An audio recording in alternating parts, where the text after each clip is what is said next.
안녕하세요. 매일 새로운 정보를 드리는 채널 보상과 배상TV입니다. 자, 오늘도 우리 교통사고에 대해서 말씀을 드릴 건데요. 보시다시피 이렇게 자료를 띄워놓고 이제 말씀을 드릴 겁니다. 오늘 제가 이렇게 자료로 설명을 드릴 내용은요. 이때까지 어디가 부러지고 어디가 절단되고 마비되고 사망하고 이 부분에 대해서만 제가 알려드렸었죠. 근데 오늘은 다른 케이스를 알려드리려고 하는데요. 뭐냐? 교통사고가 났고요. 머리를 다침으로 인해서 인지장애가 발생한 겁니다. 이분 같은 경우에는요, 사고 당시에 나이가 30대 중반이었습니다. 근데 인지장애가 발생했고, 그로 인해서 우리가 정신건강의학과에 이 신체감정을 넣은 겁니다. 물론 소송이 진행됐고요. 오늘은 이 정신건강의학과의 신체감정서를 바탕으로 만약에 인지장애가 발생했다, 머리가 외상성 치매가 발생했다 라고 했을 때는 과연 보상이 어떻게 될까? 그리고 그 과연 보상 금액이 어느 정도일까? 그 부분에 대해서 알려드리도록 하겠습니다. 자, 여기 보시면은 이분 같은 경우에는 감정사항은요, 정신장애에 대해서 감정한다 라고 이렇게 돼 있고요. 그리고 현재 자각증상과 타각증사의 유무, 그리고 그 내용과 정도에 대해서는 자각증상에서는 인지기능의 저하, 충동조절 어려움, 불면, 사고에 대한 재경험, 우울감 등이 있습니다. 그리고 타각증상에서는 타각증상이라는 건 여러 가지 검사 결과를 바탕으로 하는데요. 전체 지능이 IQ 지수가 57로 지적장애 수준이 됐고요. 그리고 관리지능 EFQ 지수가 48 정도, 그리고 우리가 MQ 지수 51 정도 장애 수준으로 이렇게 평가가 됐습니다. 그리고 이거는 부산대학병원에서 신체 감정이 이루어졌던 거고요. 자, 그러면은 이렇게 신체 감정 결과가 나왔고 이렇게 각종 검사 결과 지능 지수가 이렇게 나왔다면은 우리가 평가해야 될 항목, 거기에는 뭐가 있을까요? 자, 첫 번째, 자, 지능 지수가 낮아졌기 때문에 앞으로 뇌에 이상이 생기는지 안 생기는지 꾸준히 매년 검사를 받아야 될 거 아닙니까? 그래서 첫 번째가 뭐냐? 소송이 끝난다고 하더라도 향후 치료비에 대해서는 우리가 신체 감정에서 감정을 받아야 됩니다. 우리가 정신과 감정을 하는 이유 중에 한 가지가요, 향후 치료비에 대해서 감정을 받기 위해서 하는데요. 예를 들어서 신경외과에서만 마비로 인해서 노동력 상실이 100% 나왔고, 그리고 개원이 얼마가 필요하다라고 이렇게 감정이 나왔다고 하더라도 정신과에 대한 감정을 안 하면요, 정신과 부분에 대해서 향후 치료비 부분이 얼마가 나올지 그 부분이 예측이 안 되기 때문에, 그리고 산정이 안 되고 판결이 안 나기 때문에 이렇게 정신과 감정을 넣는 겁니다. 근데 이걸 생각하셔야 돼요. 정신과 감정은요, 입원을 한 1주에서 길면 2주 정도 하는데요. 요즘은 2주까지는 안 해요. 한 1주 정도로 끝나는데, 치료비가, 입원비가 자보수가로해서 한 400만 원 정도가 발생해요. 물론 나중에 이거는 소송이 끝나고 나면은 보험사에 청구를 할 수가 있습니다. 그래서 이 400만 원 정도의 감정비가 발생한다, 그거는 인지한 상태에서 우리가 감정을 들어가야 되고요. 그리고 충분한 실익이 있을 경우 이렇게 감정 신청을 합니다.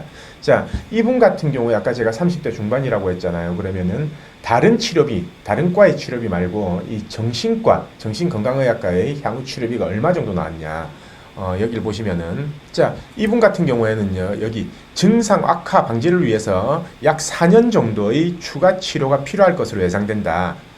자, 앞으로 정신과 치료가 4년이 더 필요하다는 겁니다. 그러면은 4년에 대해서 치료비가 얼마가 필요하냐, 이 부분에 대해서 감정이 나와야 되겠죠. 그래서 이 감정 결과를 보면요, 4년 동안 치료비는 약 1,090만 원 정도 된다. 자, 구체적인 걸 보면요, 접수비, 외래, 의약품 조제료, 그리고 약값, 그리고 지지정신치료비, 그리고 임상심리검사, 성인종합평가검사죠.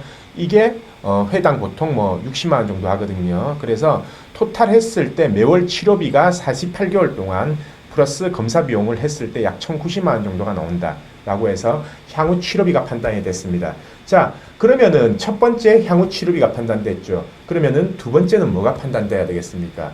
자, 장애율이 판단돼야 되겠죠. 이렇게 인지 저하가 생겼고 지적 장애가 발생했기 때문에 과연 앞으로의 노동 능력 상실, 즉 장애율은 얼마가 될 것이냐.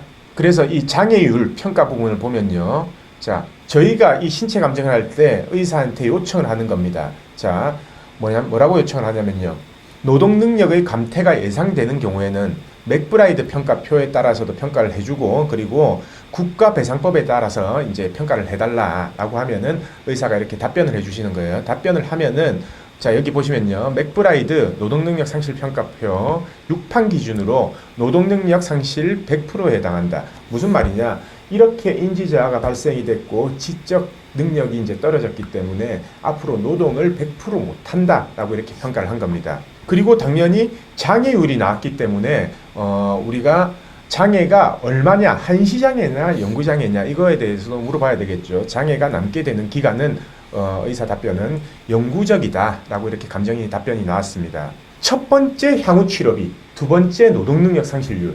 자, 그러면 세 번째는 뭐가 되겠습니까? 바로 간병인이 필요하냐 안 필요하냐. 지적 장애가 발생했는데 가만히 놔두면 환자 혼자 가만히 방치하면 어떤 일이 발생하겠어요?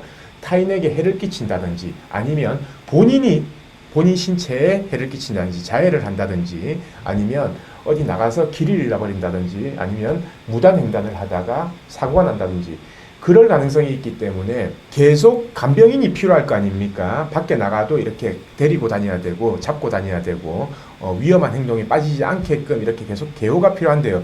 그러면은 우리가 장애율은 100%이기 때문에 과연 개호인은 얼마나 필요하냐 거기에 대한 질문을 하는데요. 이렇게 질문을 합니다. 감정 전후를 통해서 피감정인에게 개호인이 과거에 필요했을지, 왜냐 입원 기간 동안 개호인이 필요했는지, 그러니까 소송 들어가기 전에도 개호인이 필요했는지 안 필요했는지에서 간병비 받아내야 될 거 아닙니까? 그래서 과거에 이제 개호인이 필요했는지를 물어보고요. 또는 장래에 필요한지 여부에 대해서 질문을 한다는 거죠. 그리고 개호가 필요하다면 그 의학적 판단 근거는 뭐냐? 라고 이것까지 물어봐야지만 나중에 예를 들어서 보험사에서 그 부분은 인정 못한다 라고 했을 때 우리는 반박할 수 있게끔 최소한 이 정도는 의사의 감정인에게 판단을 받아봐야 된다는 겁니다.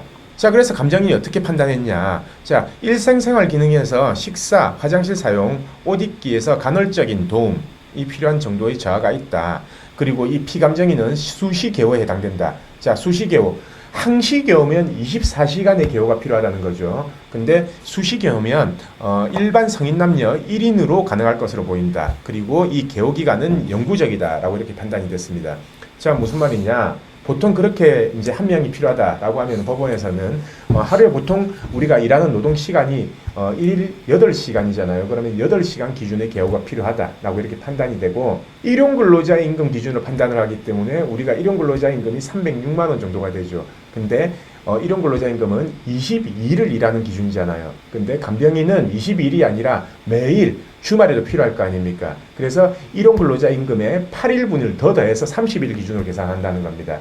그러면은 대략 한 달 간병비가요 420만 원에서 430만 원 정도가 나와요. 자, 그래서 이렇게 영구적으로 필요하다라고 했기 때문에 매달 430만 원씩 살아있을 동안 영구적으로 간병비가 지급이 돼야 된다라고 이렇게 감정이 나온 거죠. 자, 그러면은 첫 번째 향후 치료비, 두 번째 노동력 상실률, 세 번째 간병인이 얼마나 필요하냐. 자, 마지막으로 우리가 판단해야 될 게 있습니다. 뭐냐? 이렇게 다쳤어요. 다치면은 건강한 사람보다 의학적으로는 건강한 사람이 여명이 예를 들어서 80세까지다. 그러면은 이렇게 다치게 되고 머리를 다쳤기 때문에 80세보다는 못 산다. 여명이 단축될 거다. 라는 이 여명 단축 기간에 대해서도 평가가 되거든요. 그 부분에 대해서도 저희가 질문을 하게 되는데 그 질문을 잠시 같이 보시면요.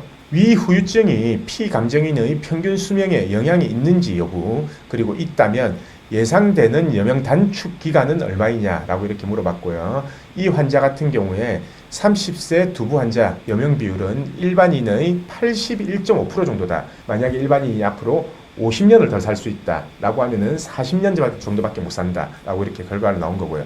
그래서 구체적으로 피감정인의 기대 여명은 약 39.8년이다. 일반인이 이 나이대 34세 이 나이대는 48.8년이 여명 기간이기 때문에 그의 81.5%인 39.8년이다 라고 이렇게 계산된다는 거죠. 자, 그렇다면 어떻게 되냐? 아까 간병인이 하루에 8시간 필요하다고 했죠. 제가 한 달에 430만 원이라고 했습니다.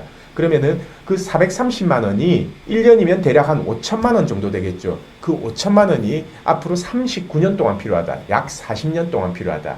무슨 말이냐? 쉽게 말하면 간병인 비용만 앞으로 20억 정도가 필요하다라고 이렇게 감정 결과가 나온 겁니다.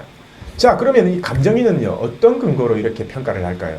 제가 저희 상담하는 분들을, 상담 우리 의뢰인들한테는 이런 정신개호라든지, 그리고 여명 단축 비율, 이 부분 판단함에 있어서는 항상 감정인들이 쓰는 책자가 있다라고 하면서 제가 상담할 때도 그 책자를 보여드립니다. 그리고 그 책자 내용에는 이렇게 나와 있기 때문에 아마 감정 결과가 이렇게 나올 거다. 그렇게 상담을 드리는데요. 여기 보시면은 이 감정인도요, 정신의학과 영역에서 안에서 이제 현재 상태에 대한 감정 결과를 한 거고, 본 감정서는 기본적으로 이 책자를 참고한다라고 이렇게 감정서에 기재를 했습니다. 자, 제가 이 책자가 뭔지 잠시 보여드리면요. 바로 이 책자거든요. 배상과 보상의 의학적 판단. 여기에 보시면은 쭉 목차가 있습니다. 목차가 있고요. 보면은 여기에 다 이런 내용이 있어요. 목차 중에 두부 외상의 후유증의 치료기간과 향후 치료라고 해서 두부 외상을 입었을 경우 어떤 식으로 우리가 평가를 해야 되냐, 배상을 할 때 어떤 식으로 장애 평가를 해야 되냐, 이 부분에 대해서 나와 있는 부분이고요. 그리고 척추 손상, 그러니까 우리가 하반신 마비라든지 척추 손상으로 인해서 하반신 마비, 그리고 뭐 부전 마비 등이 생겼을 때는 어떻게 배상에 대해서 판단을 해야 되냐, 쭉 나와 있습니다. 여기 보시면 장애 정도에 판단해서요. 신체 장애율, 그리고 능력 장애율, 그리고 신체 장애와 연령 간의 관계, 그리고 신체 장애의 지속 기간, 그리고 뭐 그에 따른 법원 판례 정리, 그리고 이 책에 보면은 개호인은 어떻게 감정을 해야 되고, 그리고 각 장애별로 개호비의 산정은 어떻게 된다. 그리고 여기 보시면 중요한 두부 외상의 후유 장애와 여명, 그 부분에 대해서도 이제 명확하게 나와 있고요. 그리고 두부 외상이 아닌 척수 장애인의, 그러니까 척추 손상으로 인한 하반신 마비 장애인의 여명 추정, 그 부분에 대해서도 이렇게 기술이 되어 있습니다. 감정인들도 이 책자를 보고 판단을 하는 거죠. 자, 그래서 오늘은요, 이 약간 어려운 내용입니다. 어려운 내용이고, 많이 다친 분들, 간병인이 필요한 분들, 그분에 한해서 제가 이렇게 설명을 드린 거고, 그로 인해서 지적장애가 발생한 경우, 지적장애가 발생한 경우는 어떻게 보상을 받아야 되고, 어떤 부분으로 이제 감정을 해야 되고, 산정을 하고, 개호인은 어떻게, 간병인 비용은 추후 어떻게 받아야 되냐, 그 부분에 대해서 말씀을 드렸습니다. 자, 오늘 제가 설명드린 내용은요, 조금 어려운 내용에 포함이 되는 거예요. 이렇게 영상 촬영으로 모든 부분을 설명드릴 수는 없습니다. 이게 제가 만약에 30분 동안 계속 촬영을 한다 하더라도요, 이해시키는데 한계가 있어요.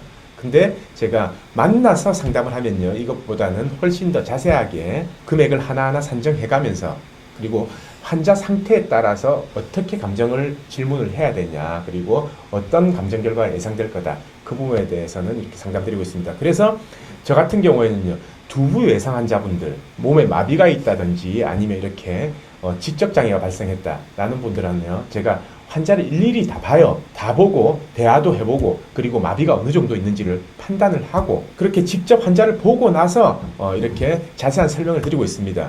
그래서 만약에 사고로 인해서 이 부분이 궁금하시다라고 하면요, 언제든 저희한테 연락을 주시면 됩니다. 영상 아래쪽에 보시면 삼각형 표시 클릭하는 데가 있어요. 거기에 저희 사무실 전화번호, 그리고 상담 신청을 할 수 있는 링크를 만들어 놨습니다. 그래서 그 링크를 클릭하시면은 바로 상담할 수 있게끔 되고요. 아니면은 저희 사무실로 바로 전화를 주셔도 됩니다. 사무실로 전화 주셔서 이 영상 보고 상담하고 싶다라고 해서 저 바꿔달라고 하시면 되고요. 필요한 경우 제가 환자분을 직접 보고, 피해자분들을 직접 보고 상담을 해야 될 경우도 있기 때문에 뭐 지방 어디든 상관없습니다. 그래서 우선 연락을 주시고 절대 보험사한테 피해 안 보고 그냥 무작정 합의하는 일이 없도록 했으면 좋겠습니다. 자, 오늘 방송은 여기까지 하고요. 내일도 또 다른 새로운 주제를 가지고 오겠습니다. 오늘 방송 끝까지 봐주신 구독자분들 감사드립니다.